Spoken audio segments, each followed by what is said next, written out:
हमारे भारत देश में धार्मिक पर्वों के साथ साथ राष्ट्रीय पर्व भी मनाए जाते हैं। आपके धार्मिक पर्व हैं रक्षाबंधन, दीपावली, होली, दशहरा, ये धर्म के पर्व हैं। इन पर्वों के बारे में कोई न कोई गाथा जुड़ी हुई है, कोई धर्म जुड़ा हुआ है, इसीलिए इसे धार्मिक त्योहार कहते हैं, धार्मिक पर्व कहते हैं।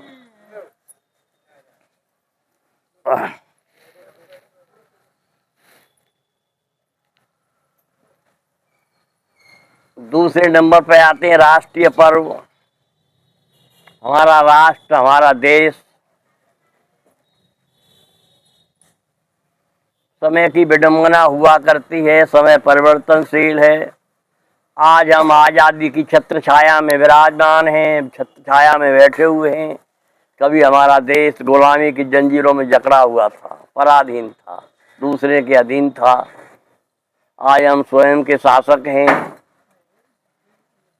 कुछ समय पहले हमारा देश मुसलमानों के अधीन रहा, फिर अंग्रेजों के अधीन रहा।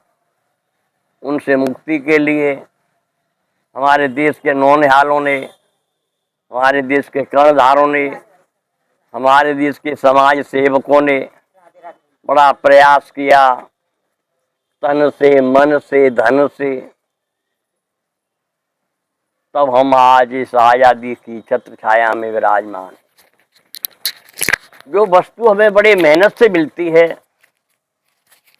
बड़े कर्मों के त्याग से मिलती है,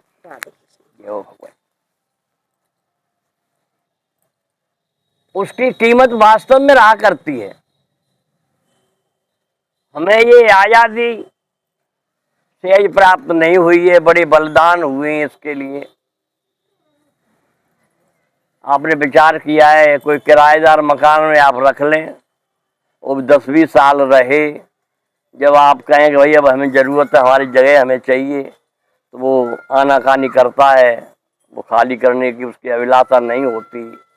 उसी प्रकार से हमारे देश पर जो आक्रमणकारी आए, जिन्होंने हमारे देश पर आक्रमण किया और देश को बुरी तरीके से लूटा, अंग्रेज आए, उन्होंने व्यापार के माध्यम से यहाँ शासन किया।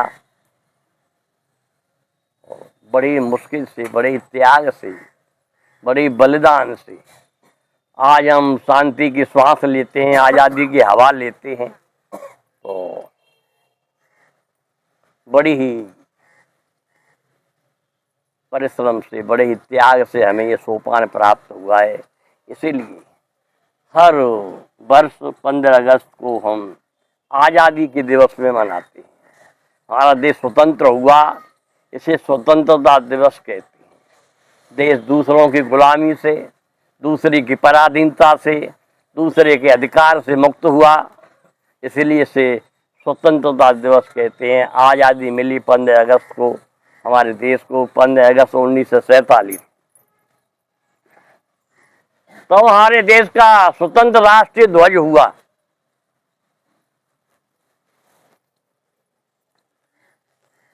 राष्ट्र का ध्वज, राष्ट्र का झंडा, राष्ट्र का सम्मान। आपने ध्वज को देखा होगा, होता तो कपड़े का ही है, लेकिन देश का बड़ा सम्मानीय प्रतीक हुआ करता है।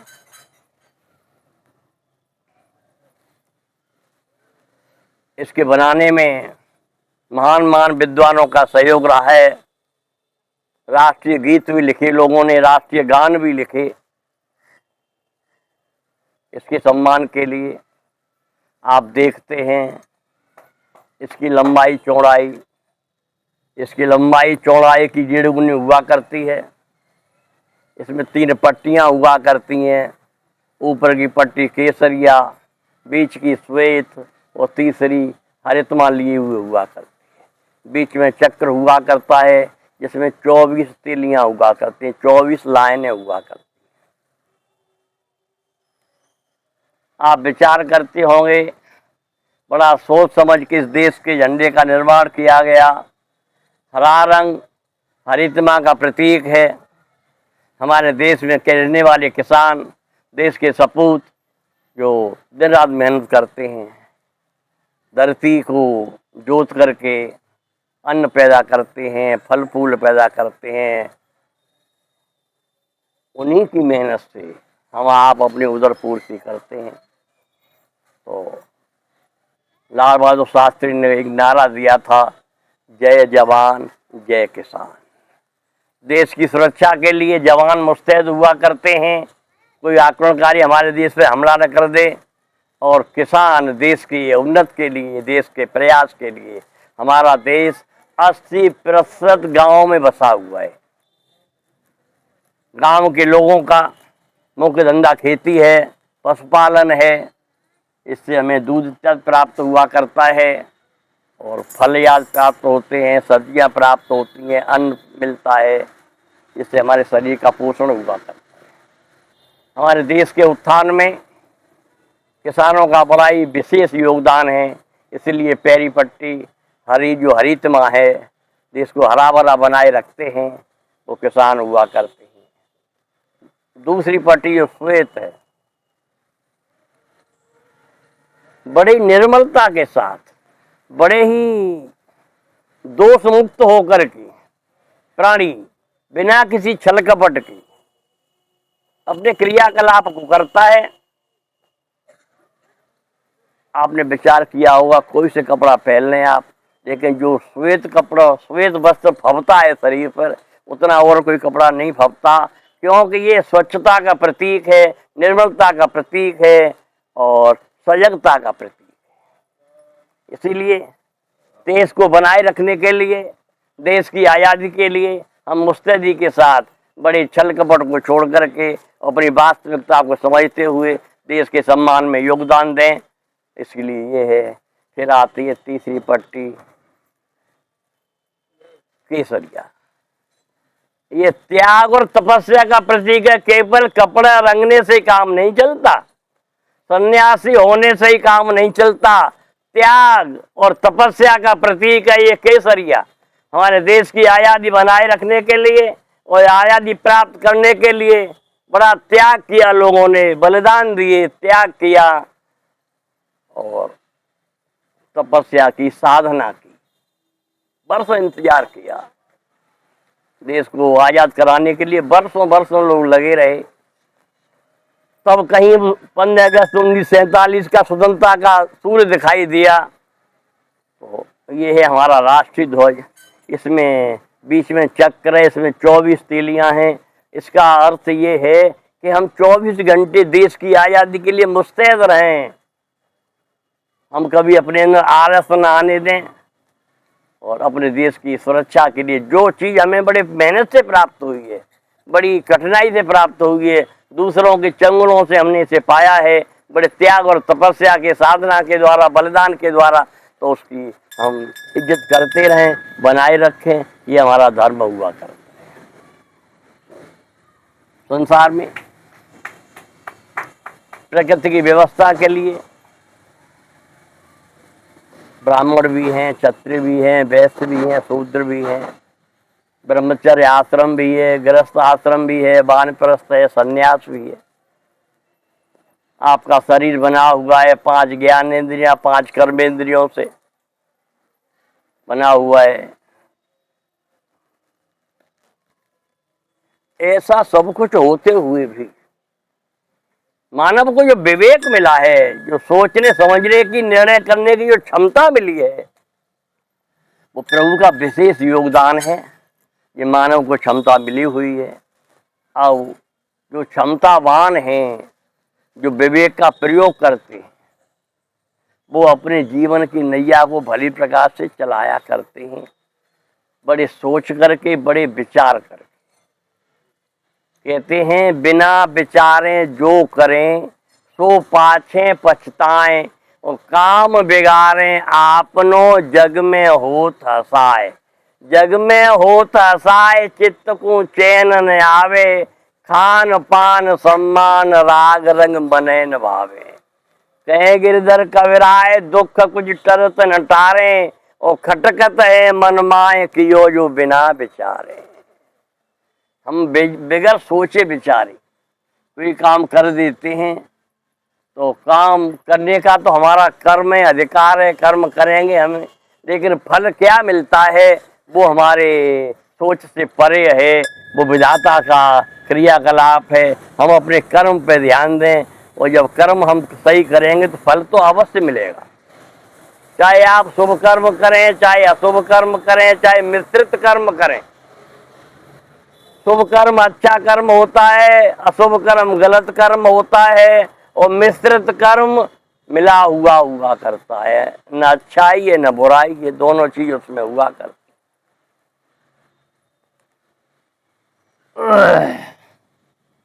लंका की विजय में भगवान राम और रावण आमने सामने खड़े हुए हैं।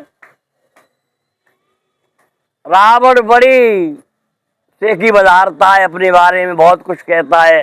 राम मर्यादा पुरुषोत्तम, हमेशा मर्यादा में रहते हैं, हमेशा सीमा में रहते हैं, सीमा का उल्लंघन नहीं करते। और यही मानव को दर्शाया गया है कि चाहे ज्ञान इंद्रिया हो, चाहे कर्म इंद्रिया हो, हम उन्हें मर्यादा में रखें। शरीर में जितनी इंद्रियां हैं हमारी आपकी, उनमें रसना, ये जीवा विशेष ही हर कार्य को करने के लिए तत्पर रहती है, और प्रेम का, झगड़े का, हर कार्य का उपादान इसे ही मिला हुआ है। इसलिए जिसके बस में ये रसना हो गई, जिसका जीवा पर कंट्रोल हो गया, सोच समझ के बोलने की जिसे क्षमता आ गई, वो अपने जीवन को बड़ा महान बना लिया करता है। ये हमारे आपके शरीर के अंगों की व्यवस्था है, सोच हुआ करती है। तो कुल मिलाकर मेरे कहने का अभिप्राय ये है कि भगवान ने हमें आपको बुद्धि विवेक दिया, सोच समझ करके क्रिया कार्य करें और अपने जीवन को इस दिशा में ले जाएं कि अपना जीवन अच्छी तरह व्यतीत हो। तो आपने संसार में पक्षियों को भी देखा है, कोए को भी देखा है, हंस को भी देखा है, तोते को भी देखा है, मोर को भी देखा है। कभी प्राणी को अपने को हेय नहीं समझना चाहिए, नीच नहीं समझना चाहिए, छोटा नहीं समझना चाहिए, कमतर नहीं समझना चाहिए। भगवान की 84 लाख योनियों में हमारी आपकी भी गिनती है। भगवान ने हम आपको भी बनाया है, और ये प्रभु ने बनाया, तो फिर हम कम किस बात से? जो प्रभु के द्वारा निर्मित है हम। लेकिन अब हमारी सोच कहाँ तक काम करती है, हम अपने कार्य को कहाँ तक रूप देते हैं, वो हमारे ऊपर निर्भर करता है। एक कौवा बैठा था सरोवर के किनारे। कौवे की नजर गई अपने शरीर पर।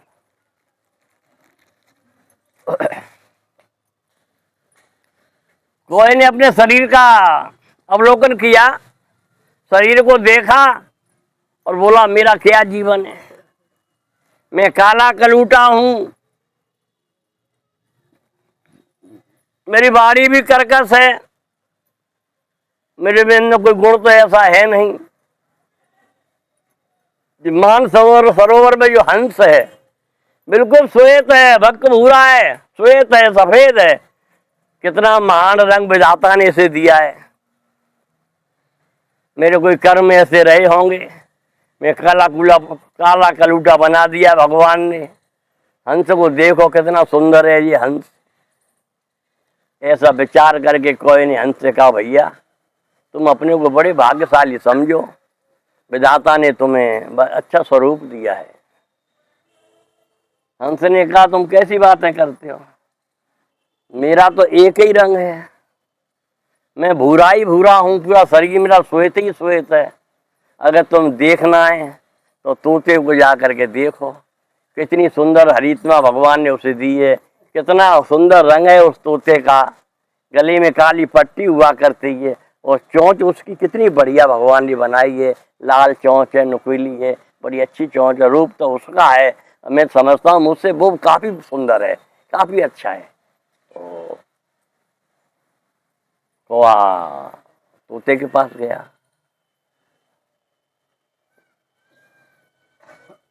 कोई ने कहा मैं तो काला कलूटा हूँ, मेरा तो भगवान ने ऐसा रंग बना दिया है। और मैंने हंस से कहा कि आप तो बहुत ही सुंदर हैं, आपका एक ही रंग है, बिल्कुल स्वच्छ हैं, और आपका रंग स्वच्छ है तो आपका हृदय भी स्वच्छ होगा। उन्होंने कहा कि मुझसे अच्छा तो तोता है, भगवान ने हरा हरा उसे बना दिया है, लाल पट्टी उसके गले में है, बड़ी सुंदरता का प्रतीक है, और चोंच तो उसकी इतनी सुंदर है कि कहा नहीं जा सकता। तोता बोला क्या आप मेरी तारीफ करते हैं, मैं तो किसी में नहीं हूँ, आप मोर को देख लें, विधाता ने कितना मोर को सुंदर रंग रूप दिया है, कितनी सुंदरता है, कई रंग हैं मोर के अंदर, बड़ा सुंदर स्वरूप है।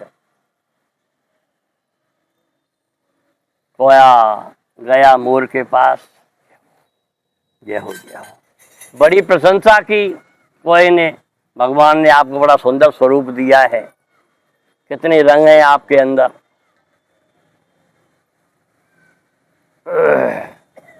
मोर ने कहा आप ठीक कहते हैं, आपको लगता है, आपने मेरे पैरों को देखा है,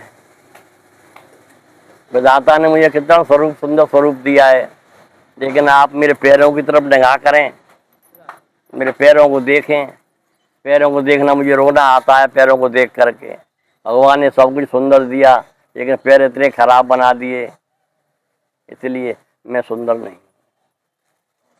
सुंदर तो आप ही, मोर कहता है कोए से सुंदर तो आप ही है। आप स्वतंत्र हैं, सहज हैं, चाहे जहाँ जा सकते हैं। मैं तो इस बंदिश में पड़ा हुआ हूँ, मैं तो चिड़ियाघर के अंदर हूँ, मुझे कैद करके रखा है मेरी सुंदरता ने। अगर मैं इतना सुंदर होता तो कैद काहे को होता। पराधीन सपने सुख नाही, सोना का बना हुआ होता है पिंजरा, भले ही सोने का है, लेकिन है तो कैद, है तो पराधीन। तो कहने का अभिप्राय ये है कि संसार में हम आए हैं तो अपने को हेय न समझें, अपने को छोटा न समझें, और अपना आत्मबल, अपना मनोबल बनाए रखें। और आप अपना जब मनोबल बनाए रखेंगे तो आप जब अपना सम्मान करेंगे तो संसार आपका सम्मान करेगा। जब आप अपना सम्मान नहीं करेंगे, खुद आप अपने को संभालिए, इस लायक बनाइए कि संसार मजबूर हो जाए आपके सम्मान के लिए। तो ये सब कुछ आपके ऊपर हुआ करता है, आपकी सोच के ऊपर हुआ करता है। जब हम अपना कल्याण न करेंगे, अपना उत्थान न करेंगे, तो दूसरे से कैसे कह पाएंगे। तो मनोबल मानव का बहुत ऊंचा होना चाहिए, कार्य करने की क्षमता होनी चाहिए, और उसे जानना चाहिए कि भगवान ने हमें भी भेजा है, हम भी भगवान की 84 लाख कृति में से एक कृति है, हमारी भी गिनती है। और चींटी से लेकर हाथी तक, छोटे से छोटा और विशाल से विशाल भगवान ने पदार्थ बनाए हैं, वस्तुएं बनाई हैं, मानव बनाए हैं, जीव बनाए हैं, पक्षी बनाए हैं, पशु बनाए हैं। आपने विचार किया है, कैंची का काम काटना होता है और सुई का काम सिलना होता है। कैंची काट करके रूप देती है और सुई सिल करके रूप दिया करती है। तो कैंची का अपना महत्व है और सुई का अपना महत्व है। तो अपने जीवन को सफल बनाए रखने के लिए जब तक आप खुद न सोचेंगे, जब तक आप चिंतन न करेंगे अपने कल्याण के लिए, तब तक और कोई आपके बारे में क्या सोचेगा, क्या जरूरत। जहाँ तक गुरुदेव की बात आती है, गुरुदेव आपके कल्याण के कारक हुआ करते हैं, तो आप विचार करिएगा। गुरुदेव पर कोई जादू मंत्र नहीं होता, वास्तविकता तो ये होती है कि जो सोती हुई इंद्रियां आपकी हैं, जो ज्ञान आपके अंदर सोया हुआ है, ज्ञान तो आपके अंदर पहले से है। ऐसा कोई प्राणी नहीं जिसके अंदर ज्ञान नहीं, लेकिन वो सुषुप्त अवस्था में है, उसकी आपकी अनुभूति नहीं है, आपको उसकी नॉलेज नहीं, आप उस बारे में नकारा है, जानते नहीं है, आपको जानकारी नहीं है। आपकी शक्ति को जगा देना ही गुरुदेव का कार्य हुआ करता है। इसके अलावा गुरुदेव कुछ नहीं करते, करना सब आपको पड़ता है। और अपनी बुद्धि के साथ जब आप कोई साधन करते हैं तो आप मंथन करिएगा, मुझे क्या मिला, मैं इतना कर रहा हूं तो मुझे मिला क्या है। और जब नहीं मिला है तो ऐसी क्या, या तो गुरुदेव में कमी है या मेरे क्रियाकलाप में कमी है। पारस पत्थर हुआ करता है, पारस पत्थर लोहे को सोना बनाता है, और अगर पारस पत्थर के सहयोग से लोहा सोना नहीं बनता तो या तो पारस पत्थर पत्थर नहीं है या लोहा जंग लगा हुआ है, लोहे में वो सामर्थ्य नहीं है कि वो सोना बन जाए। इसीलिए जब पारस पत्थर है और जब लोहा है तो सोना बनेगा, बनेगा क्यों नहीं। लेकिन अब बनता नहीं तो कोई ना कोई कारण जरूर होगा, या तो गुरुदेव में कमी है या शिष्य में कमी है, या तो गुरुदेव का ज्ञान सच्चा नहीं या शिष्य प्रयास नहीं करता। केवल ज्ञान को लेकर रख देना, गुरुदेव कुछ नहीं कर सकते। जो ज्ञान मिला है वो ज्ञान मिलकर के लेकर के आपने रख दिया, अब गुरुदेव की कृपा हो गई, हमें क्या करने की जरूरत है। कुछ भी कृपा नहीं है, कुछ भी ना हो पाएगा जब तक आप उसको क्रियान्वित रूप में उसका पालन न करेंगे, रोजाना उसका अभ्यास न करेंगे तो आपको कुछ नहीं मिल पाएगा। इसीलिए जो बात जो सत्य हुआ करती है, जो कटु हुआ करती है, वो हितकारी हुआ करती है। सुलवा पुरुषा राजन सतत प्रिय वादनम अप्रिय पथ्य से भक्ता श्रोता ज दुर्लभ। हे राजन, प्रिय बोलने वाले तो अनेक लोग मिल जाएंगे, मीठा बोलने वाले तो अनेक लोग मिल जाएंगे, लेकिन कठोर और हितकारी बोलने वाला, वाणी भले ही कुछ कठोर लगे लेकिन हित हो हमारा उससे। आप दवा लेते हैं, दवा जो कड़वी होती है, जो परहेज बताती है, वही दवा आपको लाभकारी हुआ करती है। बगैर परहेज के, बगैर कड़वी दवा आपको लाभ नहीं पहुंचा सकती। इसीलिए अप्रिय और हितकारी हो, जिससे आपका कल्याण हो, आपका भला हो, ऐसे कहने वाले सुनने वाले भी कम हुआ करते हैं और ऐसे कहने वाले भी कम हुआ करते हैं। यथार्थ बात को कहना हर एक की क्षमता नहीं होती। आदमी ये समझता मेरी दुकान खराब हो जाएगी, अगर मैं सही बात कहूंगा तो लोग आएंगे नहीं। अरे सही बात आप कहिए, जो है उसे कहिए, वो कहना जरूरी हुआ करता है। अगर गुरु होकर के, गुरु के पद पर आसीन होकर के फिर भी आपने छिपाव किया, दुराव किया, सत्य बात नहीं कही, तो उसके दोषी आप होंगे।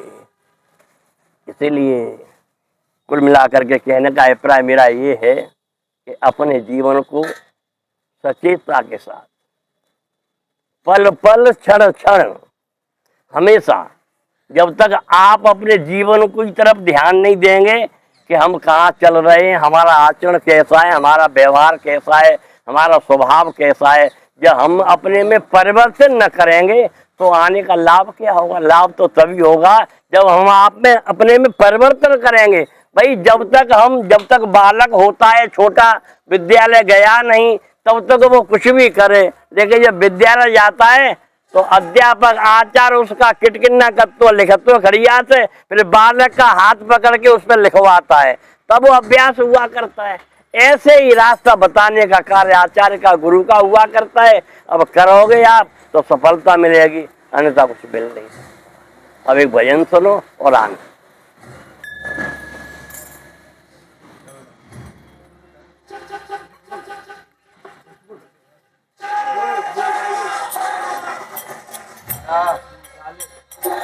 मेरा तारे हरी